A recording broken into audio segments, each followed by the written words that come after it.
Years ago, I was out really late with a friend at a bar on the Upper West Side of Manhattan on a weeknight, and it was close to empty. At one point, the door opened and we glanced to see who it was and went back to our conversation. The person ended up being Matt Dillon. Some of you millennials might know who he is, and he and his female companion ended up joining our convo. He bought us a couple of rounds, and we talked about films. I told him I'd been a film history major at school and was working as an office PA on a cable TV show. I had just moved to New York City at the time, and he told me the things I should expect while living there. I really only knew Matt Dillon from The Outsiders, so I wasn't a diehard, but he was still very nice. I was a flight attendant working first class from Newark to Tel Aviv. We had Katie Couric on the flight, and she was the sweetest celebrity I had the pleasure of flying. She would come to the galley just to chat with us, would talk to us whenever we were in the aisles, and constantly said, "Please," and "Thank you." 10 out of 10 would take her as a passenger again. John McEnroe, on the other hand, totally lived up to his reputation. I was an extra on Bluff City Law and played one of several photographers outside a courthouse, and shot this one scene several times. Jimmy Smits, who was in the scene, approached us and gave us some instruction on how to do the scene. After the last take, I felt a tap on my shoulder and turned to find Mr. Smits standing there. He shook my hand and told me that he appreciated my taking his advice, and doing what he suggested.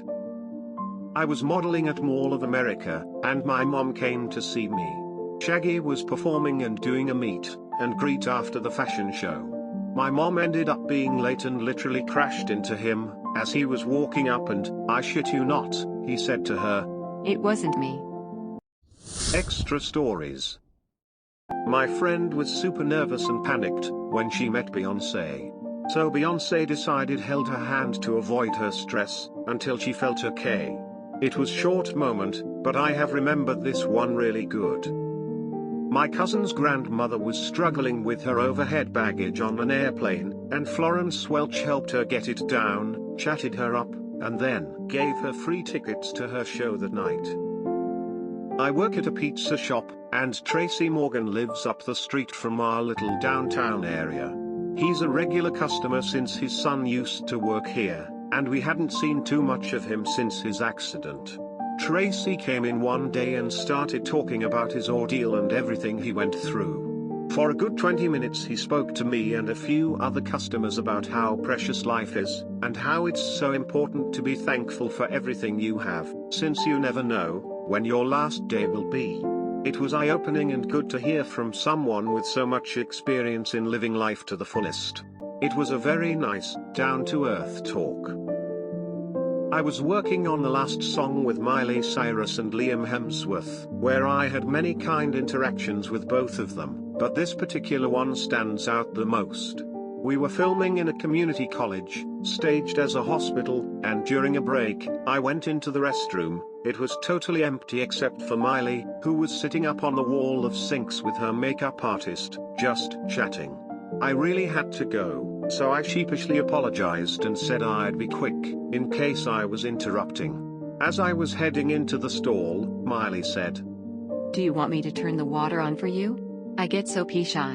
Here, I'll just turn it on for you." I chuckled and said, "It's okay. I lived in a sorority house with 30 other women, so you learn to get over it quickly, but thanks." When I washed my hands, Miley divulged how she wished someone had been there to turn the water on for her at the Grammys, when Mariah Carey was in the stall next to her. The last words for my colleague, she likes to say it. "Thank you, colleague.